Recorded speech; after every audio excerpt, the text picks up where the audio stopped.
అక్రమ క్రమబద్ధీకరణపై విజిలెన్స్ నివేదిక సిద్ధం. చూసుకోరిగా అక్రమ క్రమబద్ధీకరణ చూసుకోరు ఎట్లుండదు లెక్క.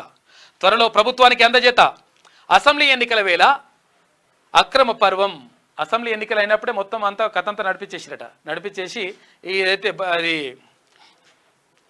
క్రమబద్ధీకరణ ఉంటుంది కదా, ఎవడెవడైతే వాళ్ళ డ్రైవర్లు, తర్వాత అనుయాయులు, పని మనుషులు, తర్వాత ఇల్లు ఉంటారు కదా, వాళ్ళందరికీ వాళ్ళ పేరు మీద, బినామీల పేరు మీద భూములు రాసేసిరట.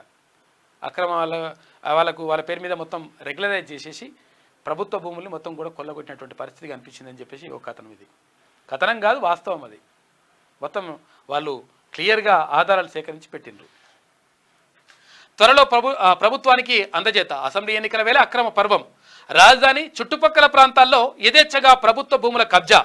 రెగ్యులరైజ్ చేసిన అధికారులు ఇక బీఆర్ఎస్ నేతల ప్రమేయం.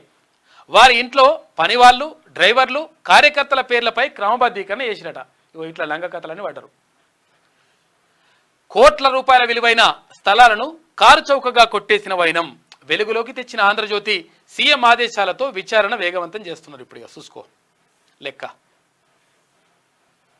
గత ప్రభుత్వ హయాంలో అసెంబ్లీ ఎన్నికల వేళ హడావిడిగా చేపట్టిన ప్రభుత్వ భూముల స్థలాల క్రమబద్ధీకరణ వ్యవహారంపై దర్యాప్తు జరిపిన విజిలెన్స్ అధికారులు నివేదిక రూపొందించారు. ఒక సర్వే నెంబర్తో ఎంతమందికి క్రమబద్ధీకరించారు, ఆ మొత్తం భూమి విస్తీర్ణం ఎంత, బహిరంగ మార్కెట్లో ఎంత ధర పలుకుతోంది, ఇక రిజిస్ట్రేషన్ విలువ ఎంత, కబ్జాదారులు చేసుకున్న అక్రమ క్రమబద్ధీకరణ వెనుక ఎవరి హస్తం ఉంది, అధికారులు క్షేత్రస్థాయిలోకి వెళ్లి పరిశీలించారా వంటి సమగ్ర వివరాలను విజిలెన్స్ అధికారులు ఈ నివేదికలో పొందుపరిచినట్లుగా సమాచారం. ఇక త్వరలో దీనిని ప్రభుత్వానికి అందజేయనున్నారు. ఈ నేపథ్యంలో కబ్జాదారులతో పాటు వీళ్ళందరూ కూడా వాళ్ళ పని అవుతుందంట. చూసుకోరు ఎట్లున్నది లెక్క. క్రమబద్ధీకరణ అయ్యారా అంటే ఇక ఇట్లా చేసుకున్నారంట. ఎవరెవరికంట, ఇంట్లో పని మనుషులు, ఇంట్లో పనివాళ్ళు, డ్రైవర్లు, కార్యకర్తల పేర్లతోటి ఇట్లా ఇష్టం వచ్చినట్టుగా క్రమబద్ధీకరణ చేసుకున్నారంట. ఆగమాగం చేసినారు కథ. పాఠ్య పుస్తకాల ముందు మాట వివాదంలో అధికారులపై వేటు పడింది. వేటు కాదు, వాళ్ళని నిజంగా వాళ్ళని శిక్ష చేయాలి, వాళ్ళకి మొత్తం మీద కేసులు పెట్టాలి, లోపలేయాలి దొంగలని. ఏం బిక్తున్నాడు ఆయన? లక్షల పుస్తకాలు మొత్తం ప్రింట్ చేసేటి మా సీఎం ముఖ్యమంత్రి కేసీఆర్ అని, విద్యాశాఖ మంత్రి కడియం శ్రీ అని రాస్తారు. ఇప్పుడు కూడా మనుషులేనా మీరేమన్నా? అరే పిల్లలకు పంపిణీయాల్సినటువంటి పుస్తకాలకు సంబంధించి గింత కూడా సోయి లేకపోతే ఎట్లా?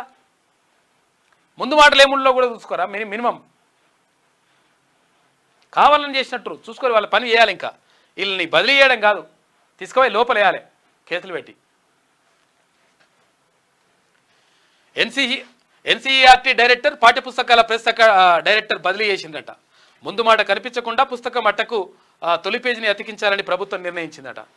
ముందు మాట కనిపించకుండా అతికేసుడు మళ్ళీ ఏందో ఇక.